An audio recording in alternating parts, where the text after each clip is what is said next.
Greetings, YouTubians, and welcome back to Wayne's Sharp World, where it is finally time for a full review of this guy right here. This is the Vosteed Bellamy. Now, before I go any further into this review, I want to thank you guys for tuning in today. If you like what you see, please do me a huge favor, hit that subscribe button, follow along, and I will continue to bring you the content. I also thought it was a fantastic time to bring this review to you guys because this is, in fact, in stock once again on Amazon, and as you guys know, this is the budget version of the original Bellamy, so the price is much more palatable. We'll go over that here in a second, but I thought it was a good idea. I might try and do this a little more. It's just hold off on reviewing a knife until it's actually in stock. I've got some pretty good relationships with a lot of manufacturers now, so I can get those heads up, let you guys know, and then it won't set you up for heartbreak to, give a knife a good review, and then you go try and buy it, it's out of stock. So I may try and do that more often. Let me know. I'm assuming it's probably going to be a popular decision with a lot of people. So with that being said, in stock, ready to go.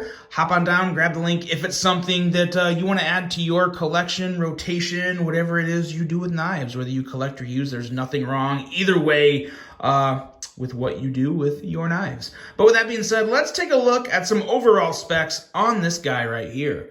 We have an overall length of 7.9 inches with a blade length coming in at 3.44 inches and a blade thickness at 118 thousandths. Blade material on this guy is 154 cm, which is always good to see on a knife of this caliber, which is a great budget steal. We have a blade style of a clip point with a flat grind, a handle length coming in at 4.4 inches, a handle width right around 1 inch here in the middle of the handle, handle thickness at right around 475 thousandths. Some pretty darn good milled micarta with that good frag going on there.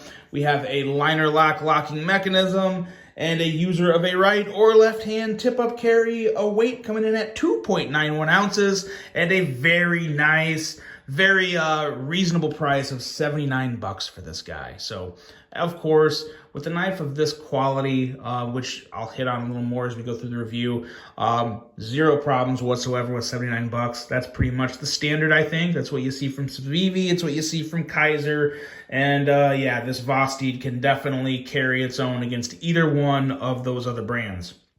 So let's take a quick look at some size comparisons here. Get it sized up with some other popular knives that you may know just how big they are. We'll start off with some other Vosteed offerings, which lately Vosteed has had a lot of really good offerings that I think a lot of people are familiar with. That's the Raccoon, this is the Thunderbird, and some pretty exciting things happening with both of these models that you will find out about pretty darn soon, I think. Really good stuff going on over at Vosteed. Pretty excited to see just what they have to bring to us throughout the entire year of 2023. It's going to be pretty good.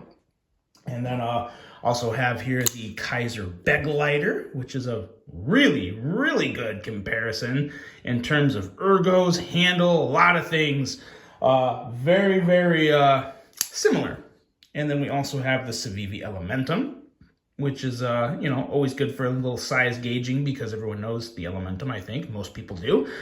So there you go. There's your size comparisons. Hope they did what they need to do for you. And now let's talk about this knife.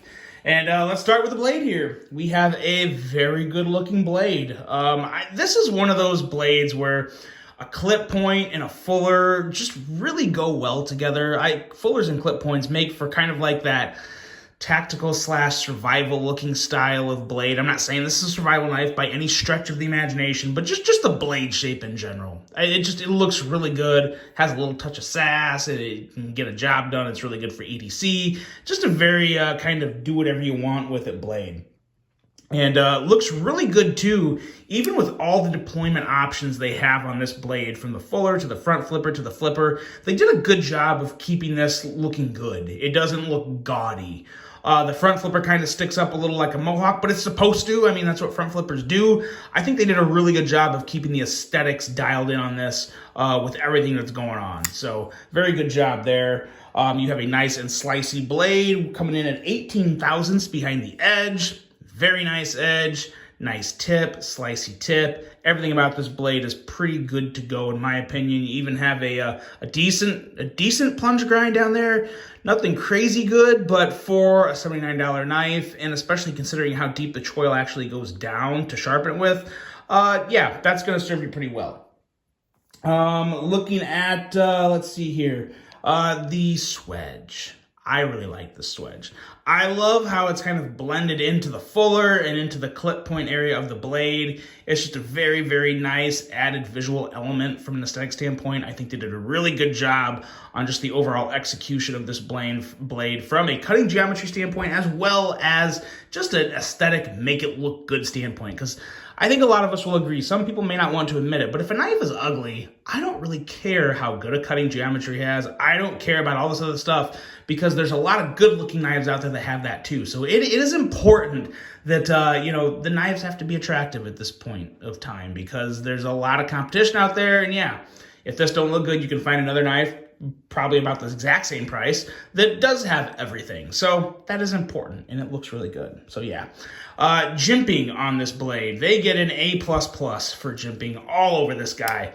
You have excellent jimping all along the spine, up the front flipper, and then look at that. Perfect jimping all around the corner. This guy here is slip free. The easiest, most, it's just, I love this flipper. This is one of the better budget flippers I've come across in the past 2-3 years, to be completely honest. From just a flipping standpoint. We'll talk more about that when we get to the action. I'm getting a little ahead of myself, but I get excited when I get a flipper this good, because it really is that good. Moving into the handle, we have ergos that are very good, very secure. Let me tell you this. Micarta plus frag milling equals one ultimate secure grip. I have absolutely no issues with the security of the grip with this knife in hand. I am not worried about it slipping or budging or doing anything, because it's locked in and it's not going anywhere. Really, really good traction, super grippy handles, and the fit and finish on this micarta that I mentioned during the unboxing of this is really good for micarta. I would have thought this would have looked a lot worse. You have just a very few kind of fray points that, while I have carried this, it's patinaed a little. It's going to continue to patina the more you carry it, so that'll probably still go away even a little more over time. But as it is right now, after just a little carry, it looks really good. It's darkened up, and yeah, I'm very, very happy with how it's patinaing.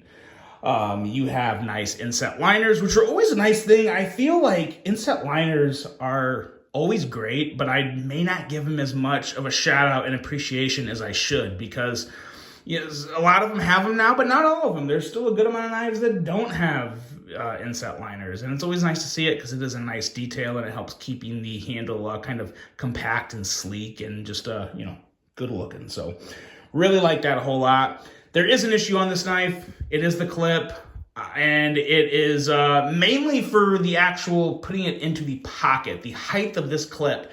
I would really like to see the overall height of this clip raised up a little. Obviously, for this point right here, because I did have a couple issues getting it into my pocket, obviously you can still get it into your pocket up to this point, and then if you have thicker pocket hems, you kind of have to wiggle it and push it in. You can eventually get it in, but, it's kind of annoying to do that. So kind of a little issue there. And also from just a front flipping standpoint, if this clip had a little more height to it, it would give you more of something to reach onto to front flip that blade out. Now, as you can see, it's really not that big of an issue, because I can still pretty easily front flip this blade, but it would be really nice if there was a little height to this clip to, one, help the front flipper, then of course also help get into the pocket. That would be very nice. And lastly, for the handle, really nice line lock access. It's pretty much perfect. No issue whatsoever. I can easily get in there all day and get in there and close that blade. Very, very nice. And you can even, if you really be careful here, yeah, you can close it just fine. Very nice line lock access. The action. That, to me, there's a lot of good things about this knife. The price, the aesthetics are pretty good. The action is perfecto. It is buttery, it is smooth, it is fidgety, it is everything you want it to be. Excellent detent. The regular flipper, I already noted, is phenomenal. The front flipper, even with the lack of stuff to grab on back here, it's just so smooth. It pops right out. It's really, really good. Reach around approved. And then, of course, yeah, that fuller, very easy to middle finger flick that fuller. So the action's good to go on this. This is really, Vosteed has had a lot of smooth knives come out, from the Thunderbird to the Valkyrie, which I have yet to give a review of. I'm going to wait and bring that to you guys closer to when they're actually available so you know when you can actually purchase them. But this is incredibly smooth. And even after some good use in carry time, blade is still pretty much dead nut centered. Excellent blade centering. Really, really nice quality from top to bottom on this guy, and I really like that. For $79, you can't really ask for much more. Incredible action, great looks, nice solid knife. This is a winner. It's completely a winner. It just comes down to how much you like the way it looks, and if you like, the combination of a front flipper and regular flipper and fuller. I personally love it. Especially that fuller. It really is a breeze to deploy this blade however you prefer and want. It's a good one. That's it, guys. That is the Vosteed Bellamy. Let me know what you think of this one. I really hope you guys enjoyed this one. Hope your week is off to a phenomenal start. And until the next one, I'm out.